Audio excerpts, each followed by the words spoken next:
I work as a prison guard. One day, I heard a high-profile prisoner in the jail say he had something urgent to tell me. I was thrilled. I got him some paper and ink and watched as this important prisoner began writing furiously. I was thrilled, thinking, today's the day I get my bonus. After the reward was given, the prisoner finished writing. I happily took the note, ready to hand it over. But halfway there, my curiosity got the better of me. I unfolded the paper and took a look. It read, "If you eat dried tofu with peanuts together, it tastes like ham. If this discovery spreads far and wide, then I can die without regrets." The prisoner in that story is none other than our main character, Jin Shengtan, a quirky genius of the Qing dynasty, born to find joy in the absurd. From the time he was a kid, Jin Shengtan was always an eccentric guy.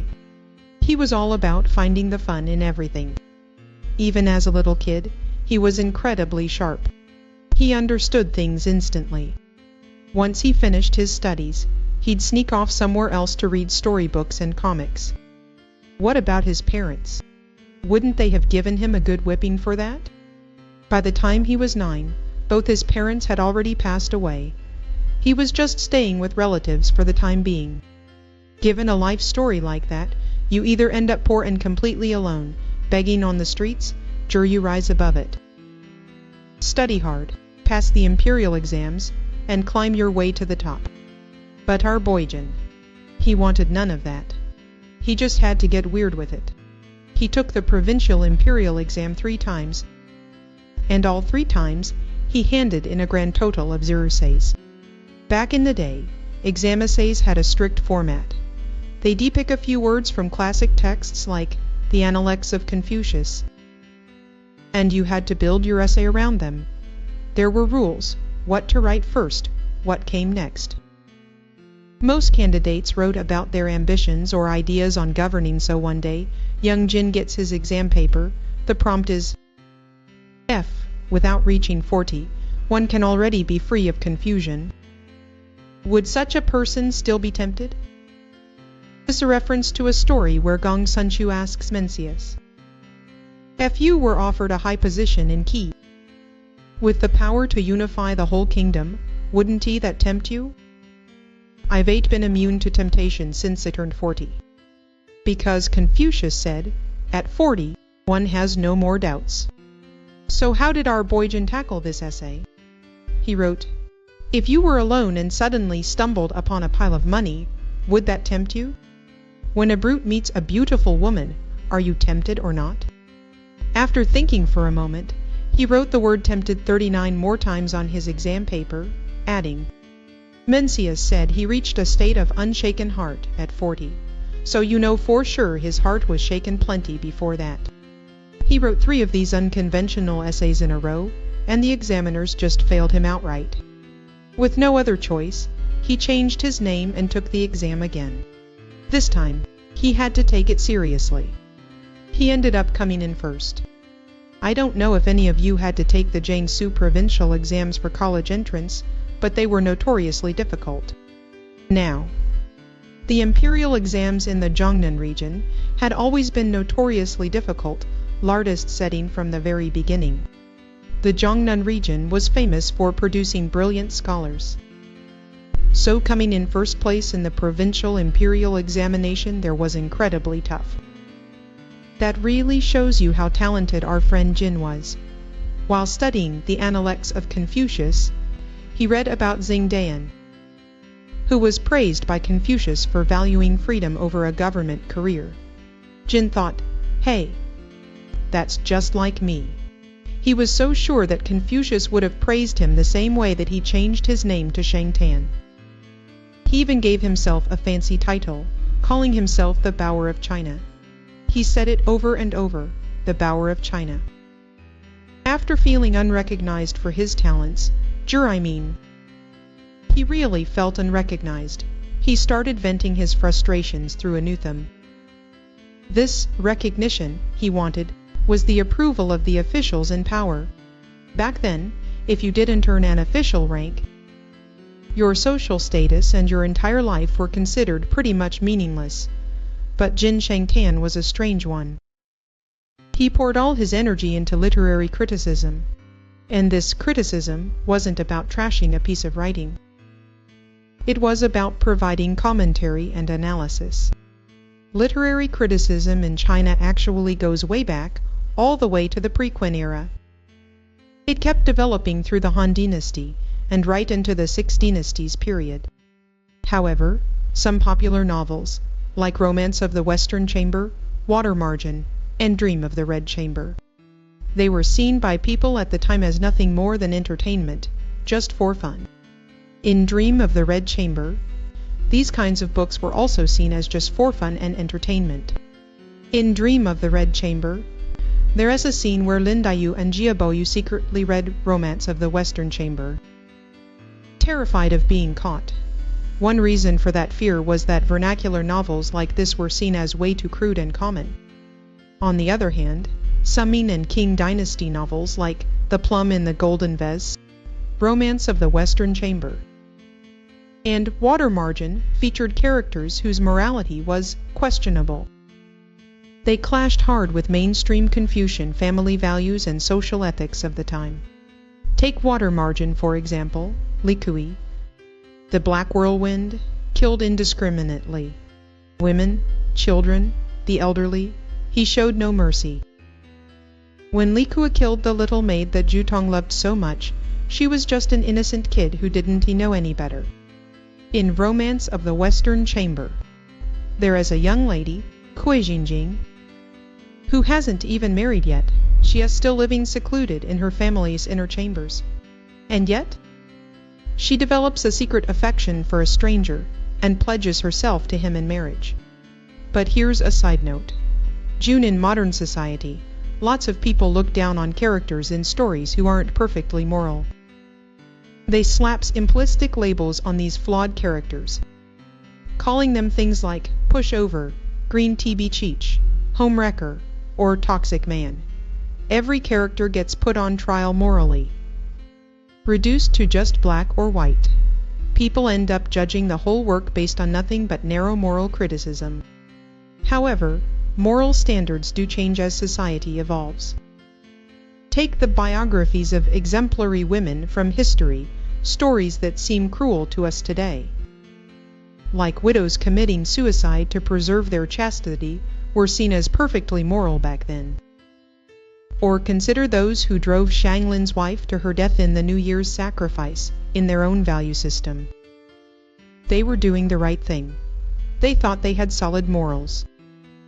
Even those older relatives who pressure you about marriage and kids during the holidays, in their eyes, they are doing just fine. They genuinely believe their moral compass is correct. But having correct values just means they line up with today's standards or with your own personal ones. So it makes us wonder, what's the point, then, of reading these great works filled with evil, corruption, decay, and sinners lurking everywhere? Sade ends up winning. Janet justifies theft. Wald makes a case for narcissism. Dostoevsky defends murderers. Mishima Yukio's protagonists are twisted with morbid obsessions. And Tanizaki Jonikir intricately portrays the tangled nature of desire and human relationships. When we read literature, what really matters is the reader's own aesthetic appreciation and personal judgment of the content. Just like how Jin Pingamiya begins by saying, "Those who take delight in reading it are petty-minded. Those who feel a sense of dread are noble-hearted, and those who are moved to compassion are bodhisattvas." I once read somewhere, I can't recall exactly where, we don't turn to literature for moral guidance or to confirm our values. It has the power of aesthetic appreciation that teaches us how to bear our own darkness and the darkness of the world. That said, if you really want to find a work that is completely morally flawless and perfectly correct in its values, well, it's not impossible. Come to think of it, I guess the only ones that fit the bill are things like modern numerical programming, principles and applications of single-board computers, the original data structures, principles and applications of big data, and advanced mathematics. Seriously though, question of whether moral correctness should be a standard for judging literature is still hotly debated today. If you're interested in this topic, feel free to share your thoughts in the comments, as the old saying goes. Literature carries the Tao. He had a real knack for finding the best in these stories. Some of the writing techniques he described, like using clouds to frame the moon, interrupting a mountain ridge with clouds, or leaving subtle narrative threads like a grass blade ash trail. His commentaries were the source of it all. When it came to critiquing operas and novels, Jin Shengtan's view was that emotion should flow without restraint, an idea quite similar to Liu's perspective. It even extended to poetry. Jin Shengtan's close friend Zhu Zeng once said that his analysis of Tang poetry was also deeply influenced by him. Jin Shengtan elevated the criticism of vernacular novels and operas to a theoretical level. His exceptionally eloquent commentaries achieved such authority in the field of literary criticism that they even surpassed those of renowned masters like Wang Shizhen and Li Zi. When the Shunji Emperor read his work, he repeatedly praised it, saying, "This is a master of classical prose. Do not judge him by contemporary standards," when these words from the reigning emperor reached Jiangnan. Jin Shengtan learned of them, and bowed several times toward the north in gratitude. After all, such recognition was hard to come by, especially from the emperor himself. Jin Shengtan's commentaries were so brilliantly written that many of his phrases became famous in their own right. For instance, his essay, "What a Delight," though that wasn't its original title. It was just a little essay Jin Shengtan wrote while annotating Romance of the Western Chamber. But it was so brilliantly written that people just started calling it that. The essay contains 33 anecdotes, which are actually unrelated to Romance of the Western Chamber. Many great writers in later generations imitated its style, including Lin Yutong, Liang Shiqiu, Jia Pinghua, Liao, and San Mao. After Lin Yutong translated it, this essay gained widespread popularity. Lots of people called or wrote to him to discuss the piece. Even some foreign readers took great interest in writing their own imitations. Back when I was in high school, I tried my hand at it too, which was pretty fun. Here are a few passages from Jin Shengtan's "What a Delight" for us to enjoy together.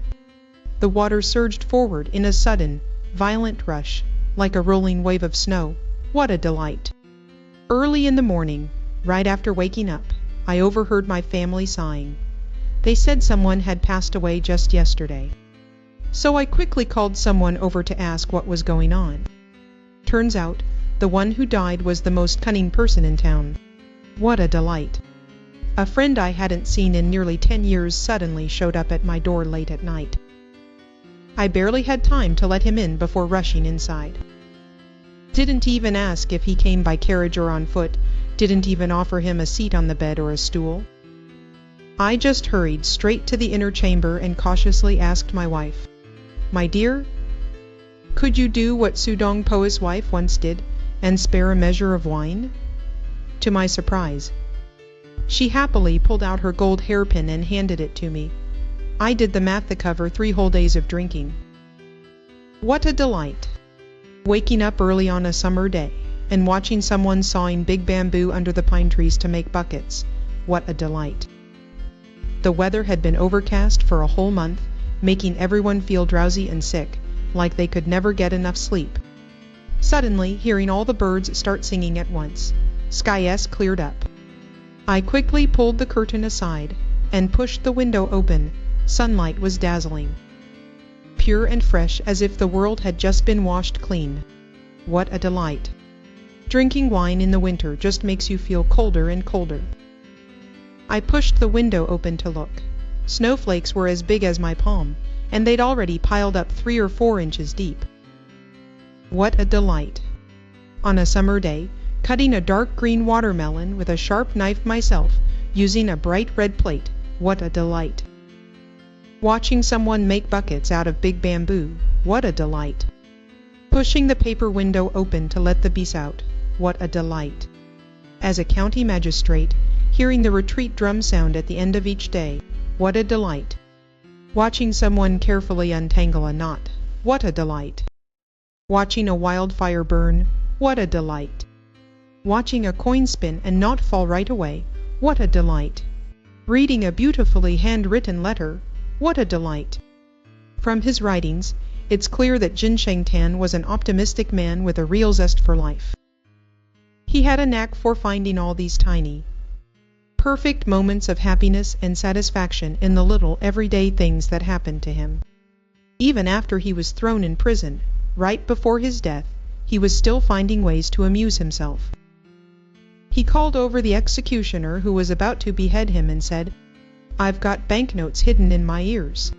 Once my head rolls, that money is all yours." The executioner checked, and sure enough, two small, rolled-up pieces of paper fell out of Jin Shengtan's ears. When he unrolled them, each one had a single word written on it. Ouch! So how did Jin Shengtan end up in prison? In SCC, the newly appointed magistrate of Wu County, Ren Weiku, resorted to flogging the local people in his brutal effort to collect overdue taxes. The embezzlement of grain reserves from the ever-normal granary sparked outrage among the people of Suju. In early April, Jin Shengtan and over 100 scholars gathered at the Confucius Temple to mourn the death of the Shenji Emperor.